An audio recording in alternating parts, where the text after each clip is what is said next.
Hello everyone, welcome back to another video. Make sure to hit the like button and subscribe for more content just like this. Today we're going to be talking about Lex Cope elections and why his election prediction for 2024 is not going to be correct and why his logic is seriously flawed. Now, just to mention before we get started with this guy is extremely conflicted. This guy is on the Bidas Harris HQ, TikTok, Twitter, whatever you want to call it, and he's on here talking about Project 2025, talking about, with FAFSA and all these things, we're going to get it taken away and stuff. Well, first of all, if you're going to get student loans, make sure to pay it off. And second of all, a lot of times on FAFSA, many households tend to lie about their income and certain facts. So the government's actually giving out too much money based on the FAFSA, things that they give out. And so, this guy is extremely conflicted talking about, oh, listen to my predictions and that, oh, the polls are going to be so off, but yet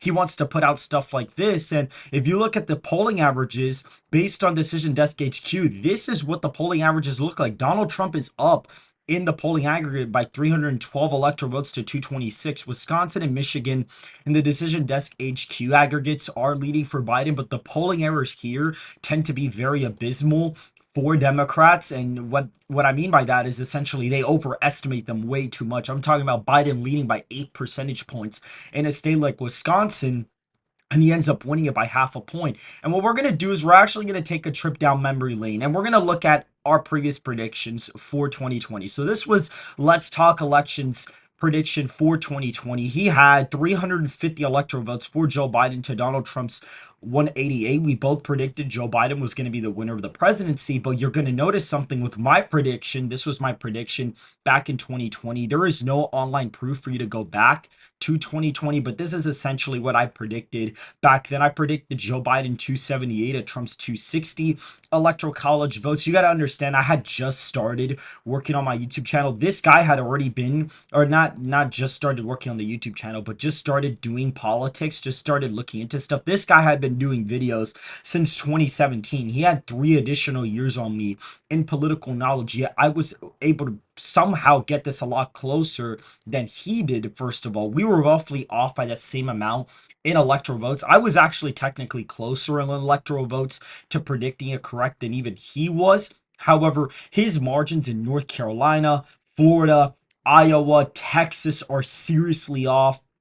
Wisconsin and Michigan, he basically assumed the polls were pretty much correct. I think he had Wisconsin as like +6 for Biden and Michigan at like +5 or something like that. He had Virginia safe. He had Illinois safe, which is fine. He had Colorado, New Mexico likely. That's okay. Utah likely, really.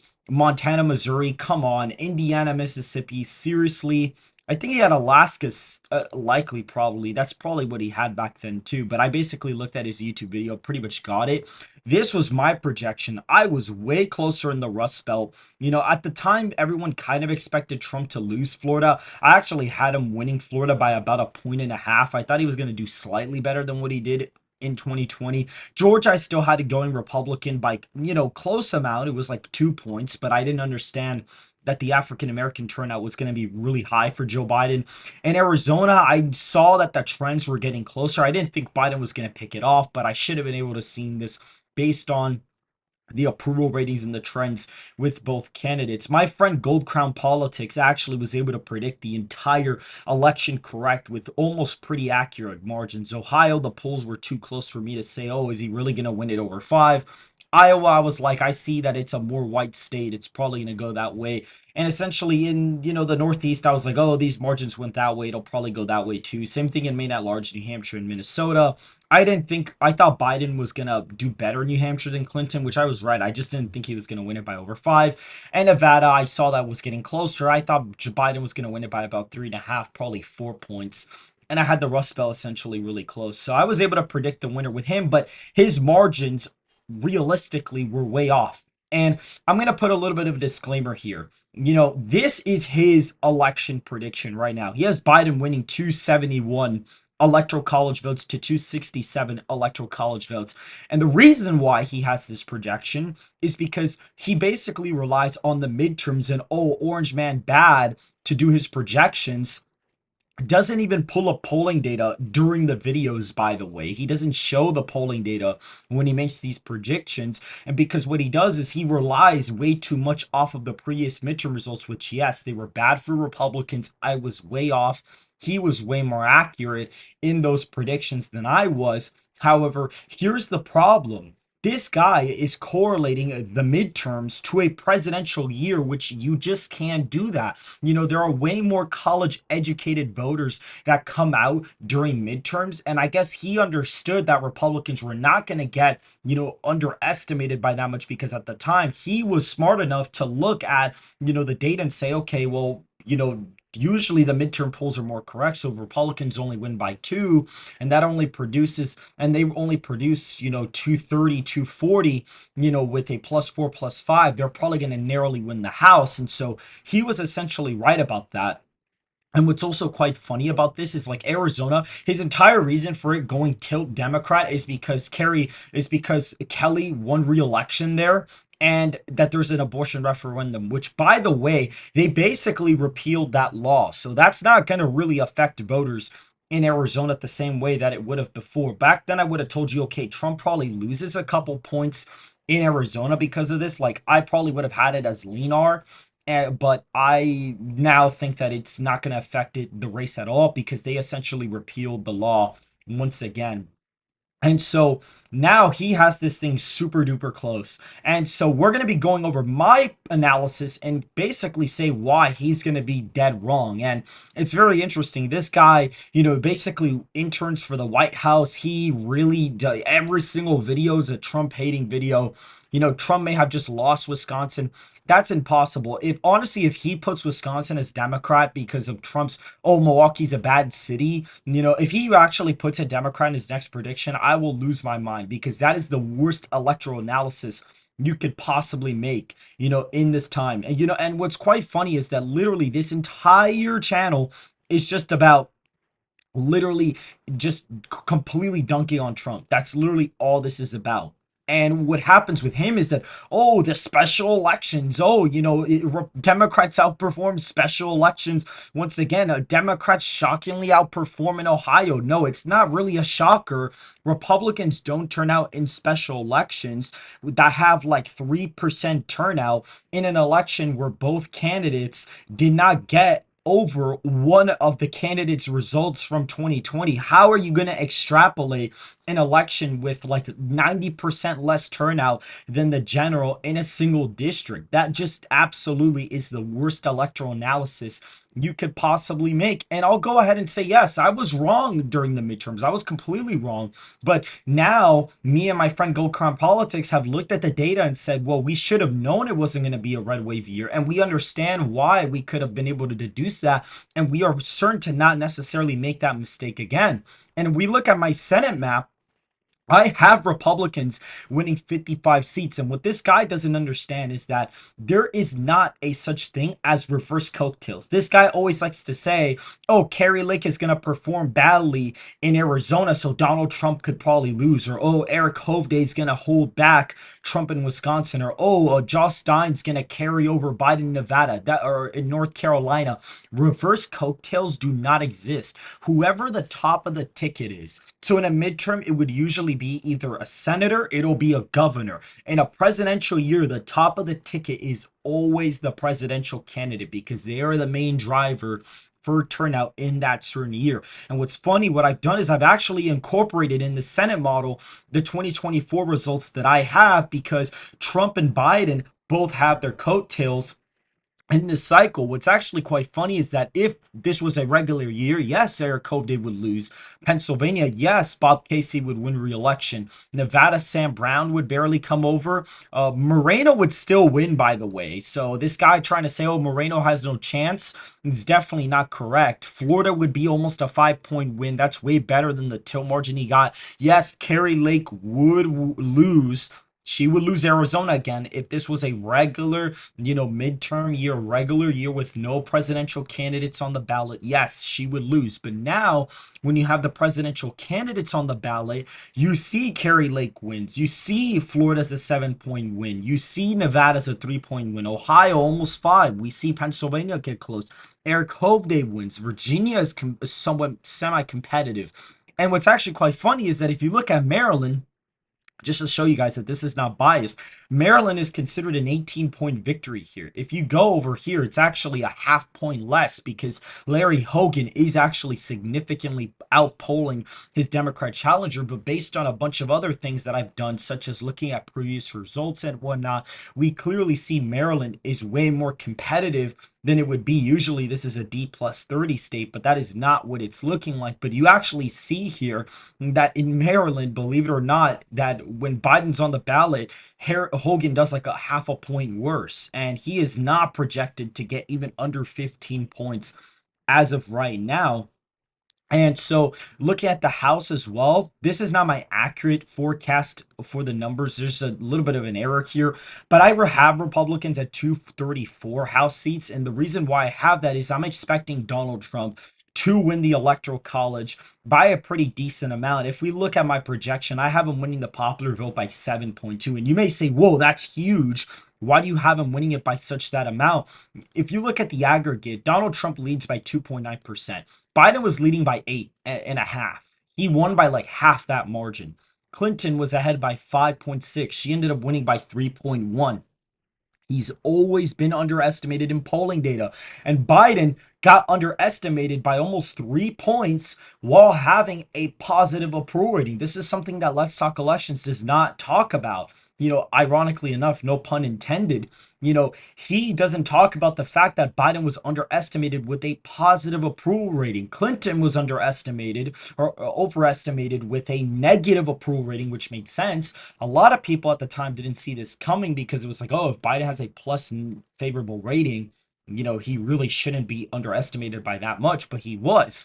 And now his approval rating is minus 16. It was plus 6 before. So that's like a negative 22 net point swing against him. And so now we see Trump is up in the aggregate by 3 and has been leading ever since the third party aggregate has been created. And he also never shows the third party aggregate because what's quite funny is that as Biden essentially, it basically has never led. And what's actually quite hilarious is that when, Trump basically got convicted, his lead was shrinking. And he said, oh, Trump's losing ground, which, yes, the initial polls did show him losing ground. But ever since essentially 2 weeks later, Trump has the same exact lead that he had in the middle of May. So that entire conviction has not erased his lead. And if really he was going to lose the presidential election, he should be down in the aggregate by about 8 or 9 points. My model actually has it to where he needs to be down in the aggregate by like about 10 points and be down in favorability on Biden like about 10 points. His approval rating, Trump's approval rating, would basically have to crumble to like 33% for Biden to even get this map that he shows right here. And so essentially right now, my prediction is completely different. We have, these red states essentially going completely safe for the Republicans, including Iowa, Ohio, Florida, South Carolina, Texas, Alaska, Maine's second congressional district, Nebraska's first in the at-large vote. This guy, also California is still safe in the scenario. Hawaii is likely. Maine's first is likely. We have DC, Maryland, Massachusetts, Vermont, Connecticut, New Jersey, Delaware, Rhode Island, Washington, Oregon. As of right now, Colorado would be a lean state, as well as Illinois and New Jersey. Wisconsin, Michigan, Pennsylvania, North Carolina, Georgia, Arizona, Nevada are all likely, including Nebraska's first, and Minnesota, New Mexico, Virginia, and New Hampshire in this scenario would all be lean Republican. Maine at large and New York are likely in lean.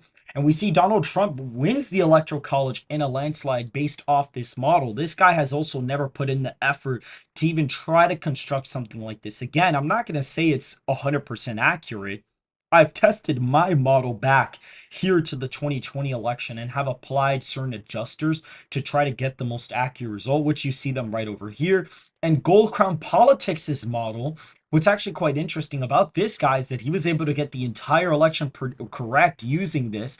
And right now, Donald Trump is ahead in favorability against Joe Biden by 3.2%. And usually, the incumbent president's approval rating tends to determine what percentage of the vote they'll actually get.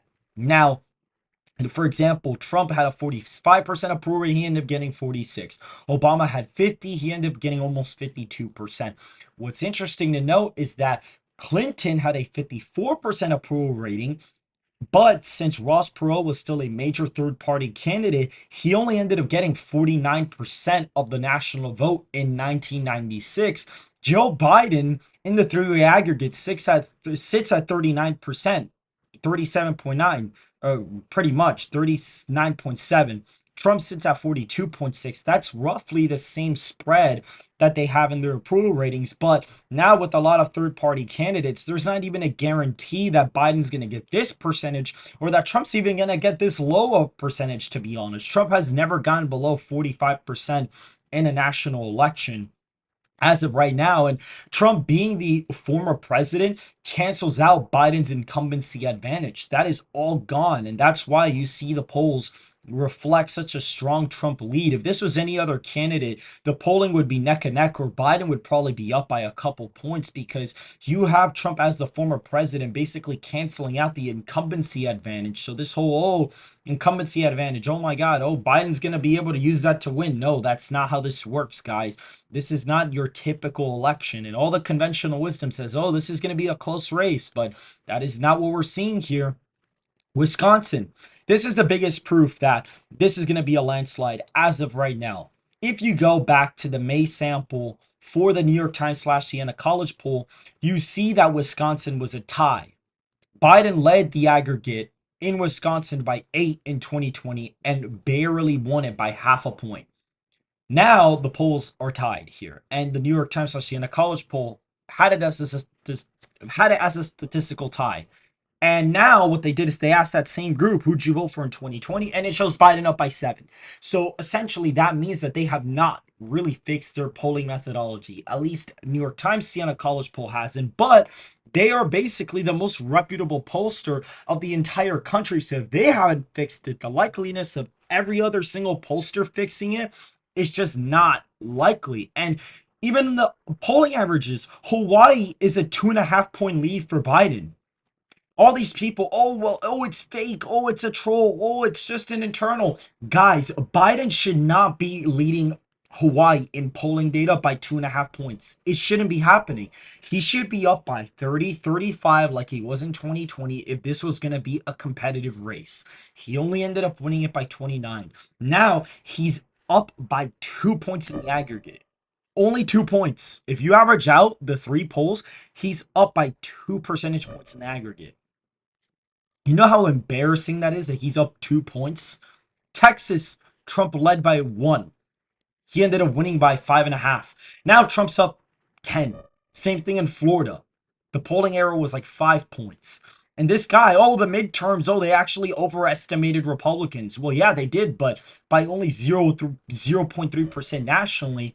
And what this guy doesn't understand is that if you look at the midterm polling data, the only reason why you saw such a weird discrepancy in some of the close races, or at least the competitive ones, was because Democrats stopped answering pollsters because they voted. They already voted, so they already vote early. So why would you go and answer another pollster if you already voted?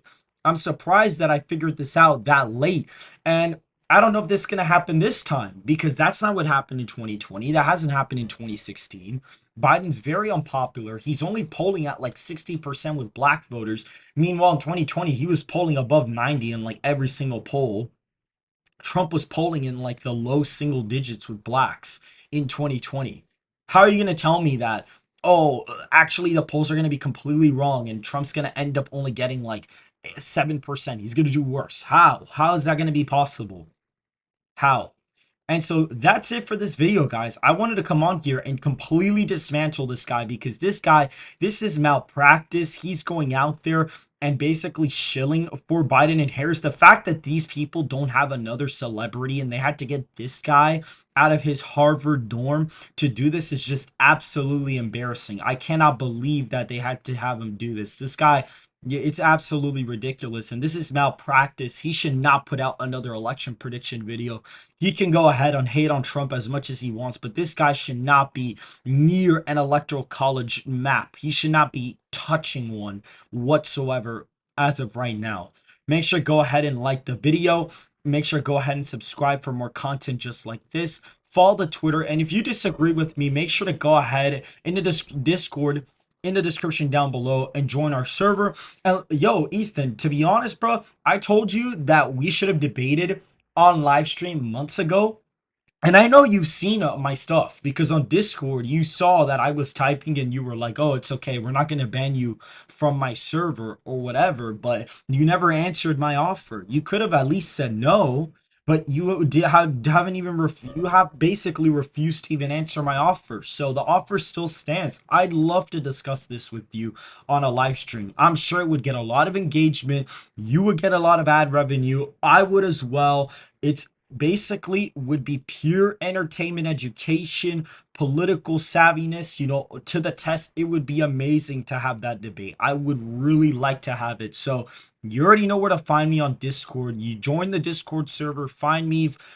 I've messaged you before, like 3 years ago. So go ahead and find me. We'll settle this once and for all. I'm gonna go ahead and just put it out there. If you want to debate, tell me. We'll set up the rules. We'll set up the live stream. We'll pick a date. I don't care when we have to do it. We'll do it live, and that's it. So I hope you guys have a great rest of your day, and I will see you in the next video.